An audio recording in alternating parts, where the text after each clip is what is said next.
So Revanth Reddy గారు America tour పైన BRS కావచ్చు, బీజేపీ నేతలు రకరకాలుగా వాదనలు, రకరకాలుగా విమర్శలు కూడా చేశారు. అలాగే రేవంత్ రెడ్డి టూర్ విదేశాల టూర్ వెళ్ళింది కేవలం వాళ్ళ తమ్ముళ్ళ ఆస్తులను కావచ్చు, తర్వాత వారికి అంటే వాళ్ళ తమ్ముళ్ళ విషయంలో హెల్ప్ చేయడానికి వారి ఉన్నటువంటి కంపెనీల విషయంలోనే అక్కడికి వెళ్ళి పెట్టుబడులు పెట్టండి, మేము భూములు ఇస్తాం అన్నట్టు కూడా మాట్లాడుతున్నాడు అని చెప్పేసి కూడా బీఆర్ఎస్ నేతలు విమర్శించడం అనేది జరిగింది.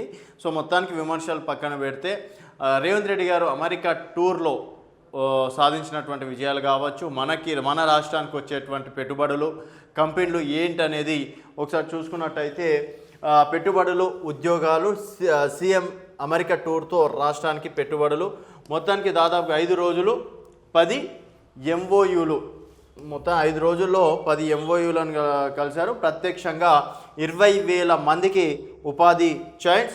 5 రోజుల సమావేశంలో భాగంగా అమెరికాకు చెందిన 10 కంపెనీలతో కుదిరిన ఒప్పందాలకు తోడు రానున్న రోజుల్లో మరికొన్నిటితోనూ కుదిరే అవకాశం ఉన్నది. ప్రపంచ బ్యాంక్ అధ్యక్షుడు అజయ్ బంగా సైతం రాష్ట్రానికి అన్ని విధాల సహాయ సహకారాలు అందించడానికి సిద్ధంగా ఉన్నట్లు ప్రకటించారు. ఉమ్మడి రాష్ట్ర ప్రభుత్వంలో అనేక ప్రాజెక్టులకు ఆర్థిక సాయం చేసినట్టుగానే తెలంగాణ ముఖ్యమంత్రి రేవంత్ రెడ్డి స్పష్టమైన విజన్తో, బ్యాలెన్సింగ్ అప్రోచ్తో ఫ్యూచర్ సిటీ హైదరాబాద్ 40 సహా నెట్ జీరో థీమ్ గురించి ఆలోచిస్తున్నారని భవిష్యత్ తరాలకు మెరుగైన అవకాశాలను కల్పించడానికి దోహదపడుతుందని వ్యాఖ్యానించారు. హైదరాబాద్ సిటీ డెవలప్మెంట్తో పాటు మూసీ నది ప్రక్షాళన, మౌలిక సౌకర్యాల కల్పన తదితరులతో రాష్ట్ర ఆర్థిక అభివృద్ధికి దోహదపడే పలు ప్రాజెక్టులు ఉండడానికి ప్రశంసించింది. ఇప్పటి వరకు అమెరికా వేదికగా తెలంగాణ ప్రభుత్వంతో కుదిరిన పలు కంపెనీల ఒప్పందాలు ఇలా ఉన్నాయి. మొత్తాన్ని చూసుకున్నట్టయితే మొదటి డే 1 నుంచి ఇప్పటి వరకు ఏ కంపెనీలతోటి పెట్టుకున్నారనేది కూడా చూసుకోవచ్చు. సో తెలంగాణలో కొత్త యూనిట్ల ఉత్పత్తి కేంద్రాలను నెలకొల్పాలని పిలుపునిచ్చారు. 10 కంపెనీలు రాష్ట్రంలో ఇన్వెస్ట్ చేయడానికి సంసిద్ధత వ్యక్తం చేయడంతో పాటు సీఎం రేవంత్ పరిశ్రమల మంత్రి శ్రీధర్ బాబు సమక్షంలో అవగాహన ఒప్పందాలను కుదుర్చుకున్నారు. మరో 2 రోజుల పాటు అమెరికాలోనే పర్యటించనున్న సీఎం నేతృత్వంలోని రాష్ట్ర ప్రభుత్వ బృందం అమెజాన్, గూగుల్ కంపెనీల సీఈఓలు ప్రతినిధులతో చర్చలు జరపనున్నదని చెప్పేసి కూడా చెప్తున్నారు.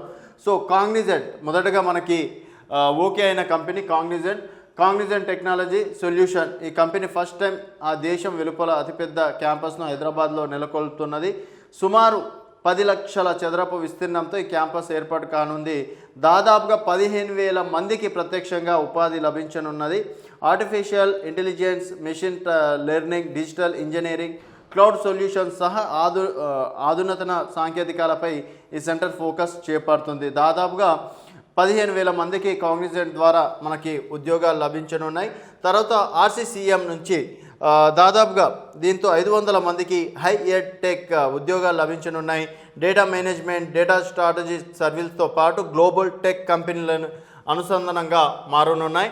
అలాగే మూడో కంపెనీ చూసుకున్నట్టయితే ఈ VVM pharma oncology, critical care విభాగాల్లో వాడే నాణ్యమైన ఇంజెక్టబుల్ ఔషధాలు ఉత్పత్తి చేసే ఈ కంపెనీ సుమారు 400 కోట్ల పెట్టుబడితో తెలంగాణలో యూనిట్ని ప్రారంభించడానికి రాష్ట్ర ప్రభుత్వంతో అవగాహన ఒప్పందాన్ని కుదుర్చుకుంది. దాదాపుగా ఇక్కడ 1000 మందికి ఉద్యోగ అవకాశాలు కల్పించనున్నాయని చెప్పేసి అంటున్నారు. చార్లెస్ స్కాబ్ ఈ కంపెనీ కావచ్చు, అలాగే స్వచ్ఛ బయో కంపెనీ నుంచి దాదాపుగా 250 మందికి ప్రత్యక్షంగా, 250 మందికి పరోక్షంగా ఉద్యోగాలు లభిస్తాయని చెప్పేసి కూడా అన్నారు. అలాగే Trigyn technology data analyst, artificial intelligence startup అవసరమయ్యే సొల్యూషన్ అందించే Trigyn company innovation and delivery సెంటర్ను తెలంగాణలో నెలకొన్నది. దీని ద్వారా 1000 మందికి కాస్త ఉద్యోగాలు వచ్చే అవకాశాలు ఉన్నట్టు కూడా తెలిపింది. అలాగే కార్నింగ్ కంపెనీ కావచ్చు, హెచ్సిఏ హెల్త్ కేర్ దాదాపుగా 188 ఆసుపత్రులు, 2,400 అంబులేటరీ సైట్ నిర్వహించిన ఈ సంస్థ 4 లక్షల చదరపు అడుగుల విస్తీర్ణంలో క్యాంపస్ని విస్తరించింది. అలాగే హాల్షా కర్రా హోల్డింగ్స్ దాదాపుగా 42 కోట్లు తోటి $100 బిలియన్ మేర ఇన్వెస్ట్మెంట్ పెట్టనుంది. ఈ స్టార్టప్ కంపెనీ ద్వారా తెలంగాణలో యువతకు ప్రత్యక్షంగా పరోక్షంగా అనేక మందికి ఉపాధి అవకాశాలు లభించనున్నాయి అని చెప్పేసి కూడా అంటున్నారు. సో మొత్తానికి 10 కంపెనీల ద్వారా 20,000 మందికి ప్రత్యక్షంగా ఉద్యోగాలు రాబడుతున్నాయని చెప్పేసి కూడా తెలంగాణ ప్రభుత్వం చెప్తుంది. సో అమెరికా టూర్కి కేవలం జల్సా చేయడానికి వెళ్ళారు, తమ్ముళ్ళ కోసం వెళ్ళారు అని చెప్పేసి చెప్పుకొస్తున్నటువంటి బీఆర్ఎస్ నేతలకి మరి ఇది ఒక కనువిప్పు అని చెప్పేసి కూడా చెప్పుకోవచ్చు. సో ఈ 5 రోజుల ట్రిప్లో రేవంత్ రెడ్డి గారు సాధించిన విజయాలు అని చెప్పేసి కూడా